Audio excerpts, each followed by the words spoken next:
મુન્દ્રા તાલુકાના લફરા ગામે ગેરકાયદેસર રીતે ગૌચરમાં મંજૂર કરવામાં આવેલ લીઝ સત્વરે સીલ કરી મંજૂર થયેલ હુકમ રદ કરવા બાબતે મુન્દ્રા તાલુકાના લફરા ગામે ગેરકાયદેસર રીતે ગૌચરમાં મંજૂર કરવામાં આવેલા લીઝ સત્વરે સીલ કરી મંજૂર થયેલ હુકમ રદ કરવા બાબત જણાવ્યું છે। અહેવાલમાં ન્યૂઝ કરણ વાઘેલા, ભુજ। हाँ, आपનું નામ ને પરિચય। મારું નામ જાડેજા નટુભા રામસંગજી, ગામ રામગઢ લફરા, તાલુકો મુન્દ્રા। અમે લીજ સારું આવ્યા છીએ। ગૌચરમાં 3 જણા લીજ કરી છે તે 2009થી કરીને અમે લડીએ છીએ। હજી સુધી અમને કોઈ દાદ નથી દીધો। કર્મચારી બધા અમે કોઈ એવો રાજકારણી નથી મૂક્યો। ધારાસભ્યને અમે અનિરુદ્ધભાઈને અહીંયા તેડી આવ્યા હતા, પછી મહેન્દ્રભાઈને ગઢવી છે પ્રમુખ છે એના ભાજપના, એને તેડી આવ્યા હતા। રૂબરૂ સાહેબ મોર કલેક્ટર સાહેબ હતા, એને કને અમે રજૂઆત કરી હતી। પણ અમારે જ્યારે કાગરી આવે ત્યારે સાહેબ ઉપરથી ફાઇલ માથેથી તૈયાર રાખી દે, પછી માપ ન કપે, પછી શું કે હવે તમે અંજાર જાઓ। પછી અમે અંજાર જઈએ, અંજાર હું બેઠા હોય બીજા, તો અમે કાગરી અમને દઈ જાઓ, તો અમે એને કાગરી દઈએ તો એ ઉપર રાખી દે।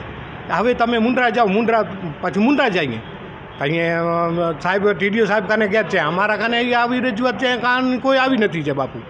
તમે બીજે દોડો, અહીંયા અમારા કાને પંચાયતમાં કોઈ વસ્તુ નથી તમારી, તો અમે ત્યાં જઈએ તો ઉએ એમને એમ કે આવી અમારું પોઝિશન છે। અત્યારે લીજ અમારી ચાલુ છે 3। એટલે આનામાં એવું છે કે ગોલ ગોલ ઘુમાવે છે, ગોલ ગોલ જે પણ જે કંપનીવાળાને ખપે તો એટલું ટાઈમ મંજૂરી આપી દે છે ને આમ પ્રજાને ધક્કા ખાવા પડે એવું છે। હા, એવું સાહેબ પ્યોર પત્રો જ પડ્યો છે ને।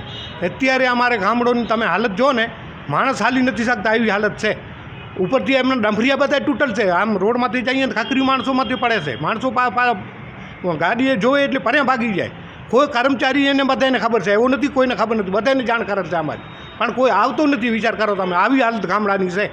પછી કે આવો ને આમ તેમ ને બધા આવો। અને રોડની હાલત તમે જોઈ ને, ખાલી રોડમાં માણસ નથી હાલી શકતા। રોજ એકને એક એક્સિડન્ટ થાય, લગભગ 5-6 તો માણસો મરી ગયા છે। બકડાકાને 2 ખાણે એક્સિડન્ટ થઈ ગયા, ત્યાં અવારનવાર એક્સિડન્ટ થાય છે। તો કર્મચારી કોઈ એમ નથી કહેતું કે આ હકીકત છે। આવી હાલત છે ગામડાની અમારી। એક તરફ સરકાર કહે છે કે ગૌચર બચાવો, પશુધન બચાવો, ખેડૂત ઉપર આવે, આમ પ્રજા સુખી થાય, પરંતુ મુન્દ્રા તાલુકાના લફરા ગામે આ ગ્રામજનો જે વર્ષ 2009થી સતત પરેશાન થઈ રહ્યા છે। ગામની 1966માં નિયમ થયેલી જમીનમાંથી 3 ઉદ્યોગોને લીજ ફાળવી દેવામાં આવી છે। આ લીજમાં સરકારના જે ધારાધોરણો છે, કાયદેસર ગૌચર નિયમ થયેલી છે, છતાં પણ કોઈ જમીન પરત લેવામાં આવી નથી। અને આજે પરિસ્થિતિ એવી છે કે ગ્રામજનો ત્રાહિમામ પોકારી ગયા છે। અગાઉ જેમ વાત કરી કે આ ઓવરલોડ વાહનો ચાલે છે, બ્લેક ટેપના 3 કારખાનાઓ છે, એના કારણે 5 થી 7 લોકોના જીવ ગયા છે। અને હજી પણ ભયંકર મોટા એક્સિડન્ટ થાય એ રીતે ડમ્પરો ચાલી રહ્યા છે। ડમ્પરોમાંથી ખુલ્લેઆમ રોડ ઉપર કાંકરી ખરી રહી છે।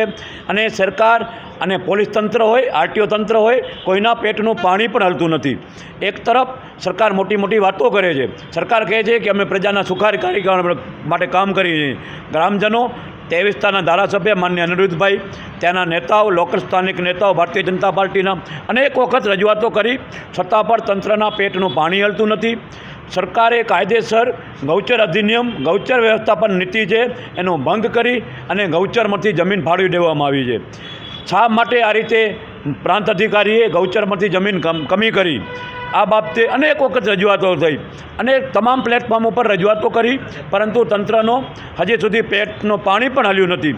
ગૌચરનો નિયમ છે કે તમારે ગૌચરમાંથી જમીન આપવી હોય તો એટલી ને એટલી જમીન ખાનગી વ્યક્તિએ, ખાનગી ઉદ્યોગે સરકારમાં જમા કરાવવી પડે અને કલેક્ટરશ્રીને સત્તા છે ગૌચરમાંથી કમી કરવાની, પરંતુ અહીં તો તત્કાલીન નાયબ કલેક્ટર મુન્દ્રા દ્વારા ગૌચરમાંથી કમી કરી અને ઉદ્યોગોને જમીન ફાળવી દેવામાં આવી અને એના બદલે કોઈ જમીન પણ આપવામાં આવી નથી।